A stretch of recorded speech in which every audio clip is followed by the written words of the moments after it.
અમે કોર્ટનું પગથિયું નહીં ચડીએ. ફેક્ટ વસ્તુ છે ને, અમે કોર્ટનું પગથિયું ચડીએ નહીં. અમે તમારી જોડે ઝઘડો નથી કર્યો, પણ આટલો ફેરફાર કરી દે છે તાકાત વિશ્વમાં? આમાં કોઈ ફેરફાર કરી શકે એવો? આ તો કુદરતી બંધારણની વાત. એટલે જે ગાંધી કારણની અંદરમાં સેક્શન 55 એટલે જે મોહનદાસ કરમચંદ થયો 1 થી 10 નો સરવાળો, એ પણ તમે ટૂંકમાં કહી દો. 1 એટલે પુરુષ, 2 એટલે બાય, 3 યુવાની, 4 દળ, 5 પુરુષ, 6 ખટુયક, 7 સપ્ત ભૂમિકા, 8 માતા પિતાનો અપગ, 9 કર્મ, 1 10 ને અવતાર. 1 થી 10 નો સરવાળો સેક્શન 55 થાય એટલે આ અવતાર આવ્યો. એટલે જે મોહનદાસ કરમચંદ આવ્યો અને કલમ 36 એટલે છુવત 36 જે છે બંધારણ મુજબ કર્મયોગ મિલન યોગનો, એમાં એક્સિલેટેડ પાસવાળી જે રિઝર્વ છે, કઈ રિઝર્વ આવ્યો? માના તેજરીનો.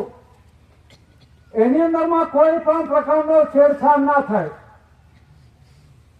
બહેનોને ખબર છે 7 મહિના